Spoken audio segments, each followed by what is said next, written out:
Hey, welcome back. This is Prepper for the Ages here, doing a short series on home hospicing or hospicing for a parent or loved one that is reached those final end stages of life. To continue on, the first bit was about starting to do things for people. I did started to take care of my parents. I would drive an hour to help them do things, either go to appointments or go to the grocery store every week, and that's what I started doing. My dad, he was driving, and my mom, I don't know if she took the keys away from him, encouraged him not to drive, and so that's what I was doing for them. Um, I was seeing my dad. He was still walking 3 miles a day, but there were at some point I had gone over to their house, and Mom had said something like Dad was trying to flip a mattress, and he must have broken some ribs. And so I was like, really? Okay. So something was wrong. Something was going on. He was all of a sudden, um, from the last visit to this visit, I visited them every 2 or 3 days. So he was getting less with it, which was very strange. He suddenly started to go downhill. And so something was going on. He had seen his doctor. His doctor had given him some angina medication. Something was wrong. So the reason why I knew something was wrong is I, I was there one night. I was like, okay, let's see a movie. Here, Dad put the DVD in the DVD player. I got going to get snacks and everything. I came back. He was on the floor and he couldn't get up. He had put the DVD, crawled down, put the DVD in the DVD player, but he couldn't get up. So he was trying to get up, and you could hear his ribs just grinding.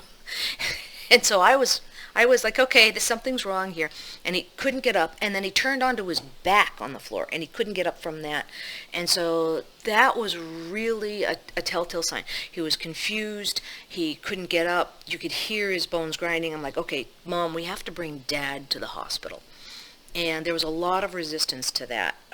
There was like, no, we can't go to the emergency room, we can't go to the hospital. I'm like, you have A1 Gold Star wonderful insurance through Dad's retirement.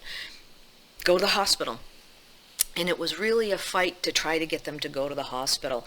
And I can remember a conversation with my mom at 3 in the morning, the next morning. Dad needs to go to the hospital. It's bad. And, he was confused, mostly confused, but his wish was, no, we'll call the doctor in the morning. And so my mom parroted that. No, we're going to call the doctor in the morning. It's 3 o'clock in the morning. It's 3 o'clock in the morning. The doctor's office doesn't open till 9. And what, as a nurse, do you know if it's an emergency? They're just going to say, go to the hospital. And so that was very frustrating for me. But one of the things that you need to determine very early on, or be conscious of early on, is to let them have freedom of choice as much as possible. It's their life, it's their body, it's their choice. Yes, he was getting more and more out of it as time was going on, but it wasn't an emergency situation. It was an aggravating, for me, it was painful for him, but it was psychologically horrifying for me that this was the situation, but he did not want, he wanted to call the doctor in the morning. He wanted to call the doctor. No, we're going to call the doctor. So, I don't say as a gift, but as a decision, okay, it's not an immediate life-threatening situation. And I know at 9 o'clock, when the doctor's office opened, we'll call the doctor's office and they'll say, go to the hospital. So guess what happened? We waited until 9 o'clock. That's what they wanted to do. That's what we did. We waited. We called at 9. Okay, the doctor's office said, we're not going to see you. Go to the hospital. So, was I ready for that? Yes. So the car was warmed up. I managed to bundle my dad in, and we went to the hospital. Me and my mom and my dad went to the hospital, and I wheeled him in a wheelchair, and we were waiting to be seen. Okay, well, this is, let me end it for now and go on to the next phase 3, where we actually get the diagnosis. Okay, all right, Prepper for the Ages, signing out for now.